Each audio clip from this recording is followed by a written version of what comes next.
మహబూబ్నగర్ జిల్లా భూత్పూర్ మండలం వెలికిచెర్ల గ్రామంలో ఒకసారిగా ఘోర సంఘటన చోటు చేసుకుంది.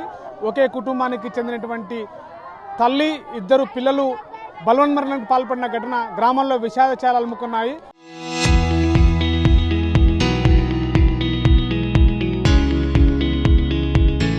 ప్రస్తుతం ఆ గ్రామానికి చెందినటువంటి కుటుంబానికి చెందినటువంటి చూస్తున్నాం. ఒకే గ్రామంలో ఆ కుటుంబానికి చెందినటువంటి ఒక్కసారిగా ఇద్దరు ఆడపిల్లలు తల్లి బావిలో పడి బలవన్మరణానికి పాల్పడడంతో ఒక్కసారిగా గ్రామంలో విషాద ఛాయలు అలుముకున్నాయని చెప్పుకోవచ్చు. కుటుంబానికి చెందినటువంటి వ్యక్తి ఉన్నారు, వారితో మాట్లాడే ప్రయత్నం చేద్దాం. చెప్పండి, అసలు ఏం జరిగింది? ఒక్కసారిగా ఇట్లా భార్య పిల్లలు బలవన్మరణం పాల్పడిన కారణం ఏంటి? నైట్ బోర్ వేసినాడు మా అన్న, మళ్ళీ పొద్దుగా ఒకటి వేసాడు. అదే అప్పులు ఎక్కువని మా వదినే వద్దన్నది. వద్దంటే ఒకటి వేసి బంద్ చేస్తామని వేసిండు. వేస్తే పల్లె నైట్కు మళ్ళీ పొద్దుగాలు వేసిండు. పొద్దుగాల ఆమె చెప్పకుండా పోయి బావిలో పడ్డాయి. పిల్లల్ని తీసుకెళ్ళి పిల్లల్ని వేసింది, ఆమె వేసింది. ఒక పిల్లాడు తప్పించుకున్నాడు. బాబు ఇంటికి వచ్చి చెప్పిండు మాకు. ఇంటికి వచ్చి చెప్తే మేము వెళ్ళేటాలకే చనిపోయింది.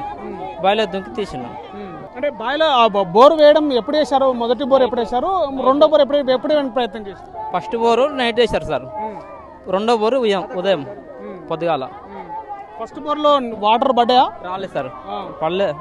మరి రెండో బోరు వేయడానికి మళ్ళీ ఏమైనా ఇద్దరి మధ్యలో ఏమైనా గొడవ జరిగిందా? అట్లా అనుకున్నారా? ఏం సార్, వద్దన్నది మా వదినే. వద్దంటే మా అన్న ఒకటి వేద్దామని వేసాడు. అప్పులు ఎక్కువనే వద్దన్నాడు. ఇంకా ఆయన వేద్దాం, ఒకటే వేస్తుందామని వేసిండు. ఇంకా ఆమె వేస్తుంటే ఆమె అక్కడికి రాలే. ఆమెకు చెప్పకుండానే పోయి బావిలో పడేది. ఎవరెవరు బావిలో దూకారు? ఎవరెవరు దాంట్లో చనిపోయారు? ఇద్దరు పిల్లలు, మా వదినే. బాబు కూడా పడ్డాడు కానీ బాబు తప్పించుకున్నాడు. అంటే ఎన్ని గంటలకు బావిలో వీళ్ళు దూకారు? ఎవరు చూడవచ్చు? ఆ బాబు వచ్చి చెప్పాడు సార్ మాకు ఇంటికాడ. మాకు కూడా తెలియదు, పోయి పడ్డదాకా తెలియదు. బాబు వచ్చి చెప్పాడు మాకు. బాబు వచ్చి చెప్తే మేము వెళ్ళినాం బావి దగ్గర. బోరుడుక పొలానికి సంబంధించిన వేరే వాళ్ళ పొలాలు ఎవరైనా ఉన్నాయా? ఆ పొలానికి సంబంధించిన బావి సార్, దాని దగ్గరనే ఉంటుంది. చనిపోయినట్టుగా ఎవరు చెప్పారు మీకు బావిలో దూకారని? వచ్చి చెప్పాడు సార్. బాబు ఇంటికి వచ్చి చెప్తే మేము వెళ్ళాం. వెళ్తే ఆడ చెప్పులు ఉన్నాయి, పోయి దుంకి బావిలో దుంకి తీసినాం. అంటే బాబు ఏమవుతాడో తనకి? మీకు మా అన్న కొడుకు సార్, సొంత మా అన్న కొడుకు. ఎన్ని సంవత్సరాలు ఉంటాయి? ఆ బాబు వచ్చి అంటే తను కూడా దూకాడు కదా అందులో? దూకాడు కానీ కొద్దిగా కట్టె పట్టుకొని కొద్దిగా పైకి వచ్చాడు సార్. ఎట్లనో కొద్దిగా బయటకు వచ్చాడు సార్. ఆయన వచ్చి ఇంటికి వచ్చి చెప్పాడు మాకు. చెప్తే మేము వెళ్ళటాలకే చనిపోయారు. లోపలికి బైక్లకు దుంకి తీసినాం. ఇంకెవరైనా ఉన్నారు అందులో? ఇంకా లేడు సార్. ఇద్దరు పిల్లలు, మొత్తం నలుగురు దింకారు. బాబు తప్పించుకున్నాడు. ఇంకా అంటే ఈ ఘటన ఎన్ని గంటలకు చోటు చేసుకుంది? బావి కడికి మధ్యాహ్నం తెలిసిందండి. మధ్యాహ్నం తెలిసింది. పొద్దుగాల పిల్లలని నేను చూసిన ఇక్కడ ఉదయం ఆ పిల్లలు అడ్డమయ్యారు. ఇక్కడ వెళ్తున్నారు రోడ్డు దిక్కు. అంటే ఇద్దరి మధ్యలో ఏమైనా బోరు గురించి ఏమన్నా? ఇంకా వీళ్ళ సొంత ఇక్కడ పిల్లమ్మకి మనకి ఎవరికి తెలియదు. వాళ్ళ భార్య భర్తలు నైట్ ఇంకా బోరు సంగతి వాళ్ళు వాళ్ళకి తెలుసు. ఇంకా దాని మధ్య మనకేం తెలియదు సార్. ఇంకా వాళ్ళు ఇంకా ఈ లోపల విషయంలో మనకేం తెలుసు. వాళ్ళ బోరు వేసిన వాళ్ళకి తెలుసు. వాళ్ళ ఇంటి సంబంధించిన మనకి తెలియదు. అంతవరకు వాళ్ళకి ఆ మధ్యాహ్నం మనకేం తెలియదు. మనకు అంతే. అంటే రెండు బోర్లు వేసారా? ఇప్పటికి ఒక బోర్ వేసారు? ఒకటే బోర్ వేసారు.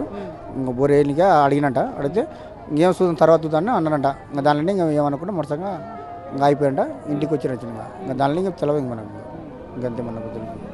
ఇది వెలికిచెర్ల గ్రామంలో ఈ యొక్క ఘటనతోటి ఒక్కసారిగా గ్రామంలో విషాద ఛాయలు అలుముకున్నాయి. ఒకే కుటుంబానికి చెందినటువంటి భార్య, ఇద్దరు పిల్లలు, అదేవిధంగా తన కొడుకు కూడా ముగ్గురుని కూడా బావిలో తోసేసి తను కూడా బలవన్మరణానికి పాల్పడినటువంటి ఘటనలో ఒక్కసారిగా బాబు బతికి బయటికి వచ్చి తన కుటుంబ సభ్యులకి చెప్పడము, ఒక్కసారిగా కుటుంబ సభ్యులు అక్కడికి చేరుకునే లోపలనే ఆ ఇద్దరు ఆడపిల్లలు ఆ తల్లితో సహా ముగ్గురు కూడా బలవన్మరణంతో చేసుకోవడంతో ఒక ముగ్గురు చనిపోవడం జరిగింది. ఒక్కసారిగా ఒకే కుటుంబానికి చెందినటువంటి ఈ యొక్క ఘటన జరగడంతో ఒక్కసారిగా గ్రామంలో విషాద ఛాయలు అలుముకున్నది.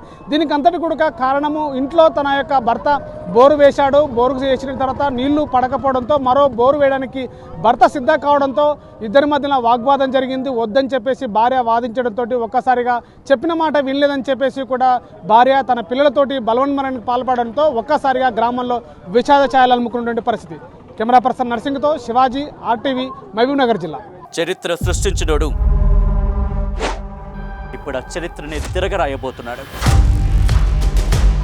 అబద్ధాల గోడల్ని బద్దలు కొట్టి నిజాలను రాగా మీ ముందుంచబోతున్నాడు. నిజమైన వార్తల కోసం వెంటనే డౌన్లోడ్ చేసుకోండి రా యాప్ని.